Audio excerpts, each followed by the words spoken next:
Sir Vinay Gowda ಏನಾದ್ರು ನಿಮಗೆ phone ಮಾಡಿ ಏನಾದ್ರು ಬೆದರಿಕೆ ಹಾಕಿದ್ರ? ಖಂಡಿತ ಅವ್ರು ಫೋನ್ ಮೇಲೆ ಫೋನ್ ಮಾಡ್ತಾ ಇದ್ರು. ನಾನು ಅವ್ರದ್ದು ಒಳ್ಳೆಯವರು ಅಂತ ಅವ್ರ ಹತ್ರ ಯಾಕೆ ಬೆಳೆಸ್ಬೇಕು ಅಂತ ನಾನು ಅವ್ರ ಜೊತೆ ಫೋನು ರಿಸೀವ್ ಮಾಡಿರಲ್ಲ.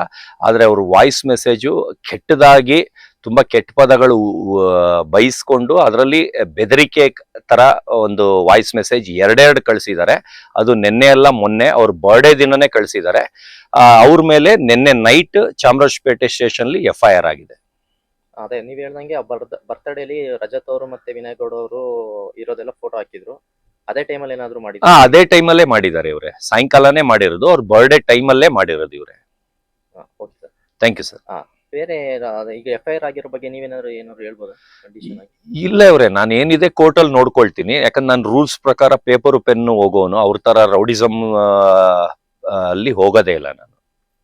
ಅಲ್ಲ, ನೀವೇನಾದ್ರೂ ಸುಮ್ನೆ ಇವಾಗ ಅವ್ರು ಕೊಟ್ಟಿದ್ದು ನೀವು ಕಂಪ್ಲೇಂಟ್ ಕೊಡೋಕೆ ಮುಂಚೆ ಹಾ. ಅವರಿಗೆ ಕಾಲ್ ಮಾಡಿ ಅಥವಾ ಏನಾದ್ರು ಸ್ವಲ್ಪ ಬಗೆಹರಿಸ್ಕೋಬಹುದಿತ್ತು ಏನಾದ್ರು? ಇಲ್ಲ, ನಾನು ಆತರ ಕಾಂಪ್ರಮೈಸು ಸೆಟ್ಲ್ಮೆಂಟು ಆತರ ಇಲ್ಲ. ಯಾಕಂದ್ರೆ ನಾನು 100 ಸಲಿವರೆಗೂ ಸಿಟ್ಟನ್ನ ತಡ್ಕೊಳ್ತೀನಿ. ಅಂದ್ರೆ ಅವ್ರು ಎಷ್ಟೇ ಪ್ರಚೋದನೆ ಮಾಡ್ಲಿ, ಎಷ್ಟೇ ಕೆಟ್ಟದಾಗಿ ಬೈಲಿ, ಎಷ್ಟೇ ಅವಮಾನ ಮಾಡ್ಲಿ, 100ವರೆಗೂ ತಡ್ಕೊಳ್ತೀನಿ. 100ಕ್ಕಿಂತ ಮೀರ್ದಂಗೆ ಅವರು ಅಷ್ಟು ಅವಮಾನ ಮಾಡಕ್ ಸ್ಟಾರ್ಟ್ ಮಾಡಿದ್ರು, ಕೆಟ್ಟ ಪದಗಳು ಯೂಸ್ ಮಾಡಕ್ ಸ್ಟಾರ್ಟ್ ಮಾಡಿದ್ರು. ಅದು ಮಿತಿ ಮೀರಿರೋದ್ರಿಂದ ನಾನು ಕೋರ್ಟಲ್ಲೇ ತೀರ್ಮಾನ ಆಗೋದು. ಅಲ್ಲಿವರೆಗೂ ನಾನು ಅದನ್ನ ರಿಟರ್ನ್ ತಗೊಳ್ಳಲ್ಲ. ಆಮೇಲೆ ಇದು ಬಿಟ್ಟು ಮಾನನಷ್ಟ ಮೊಕದ್ದಮೆ 1 ಕೋಟಿಗೆ ಕೇಸು ಹಾಕ್ತಾ ಇದ್ದೀನಿ. ಆಮೇಲೆ ಗಿರೀಶ್ ನಾಯ್ಡು ಅಂತ KR ಪುರಂ ಅಲ್ಲಿ ಅವ್ರ ಮನೆ ಹತ್ರ ಹೋಗ್ಬಿಟ್ಟು ಸತೀಶ್ ಅವ್ರ ಮನೆ ತೋರಿಸು ಅಂತ ಅವ್ರ ಮನೆ ಮುಂದೆಯಿಂದ ಫೋನ್ ಮಾಡಿದ್ದಾರೆ. ಅವ್ರು ರಿಸೀವ್ ಮಾಡಿಲ್ಲ. ಅವ್ರು ಬೆಳಿಗ್ಗೆ ಹೊತ್ತು ಮಲಗಿರ್ತಾರೆ. ಇವ್ರೇನ್ ಮಾಡಿದ್ದಾರೆ, ಕಾರ್ ಫೋಟೋ ಕಳಿಸ್ಬಿಟ್ಟು ನೀನ್ ಆಚೆ ಬರ್ಲಿಲ್ಲ ಅಂದ್ರೆ ನಿಮ್ಮ ಮನೆ ಒಳಗೆ ನುಗ್ಗಿ ಹೊಡಿತೀನಿ ಈ ತರ ಮೆಸೇಜ್ ಮಾಡಿದ್ದಾರೆ. ಅದು ಬಿಟ್ಟು ಅವ್ರ ಹತ್ರ ಫೋನಲ್ಲಿ ಮಾತಾಡಿ ರೌಡಿಗಳ ಜೊತೆ ಎಲ್ಲ ಕಾನ್ಫರೆನ್ಸ್ ಕಾಲಲ್ಲಿ ತಗೊಂಡು ಅವ್ರನ್ನ ಬೆದರಿಕೆ ಹಾಕಿದ್ದಾರೆ. ಅದರಿಂದ ಅವ್ರು KR ಪುರಂ ಅಲ್ಲಿ ಅದನ್ನು ಕಂಪ್ಲೇಂಟ್ ಕೊಟ್ಟಿದ್ದಾರೆ.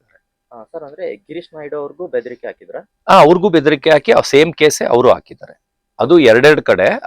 ಅವ್ರ ಮಿಸಸ್ ಮನೆ ಹತ್ರ ಒಂದ್ಸಲಿ, ಆಮೇಲೆ ಅವ್ರ ಅಮ್ಮ ಮನೆ ಹತ್ರ ಎರಡೆರಡು ಕಡೆ ಕಂಪ್ಲೇಂಟ್ ಆಗಿದೆ. ಅದ್ರಲ್ಲಿ ಒಂದ್ರದ್ದು FIR ಆಗಿದೆ, ಒಂದ್ರದ್ದು NCR ಆಗಿದೆ. Okay sir, thank you.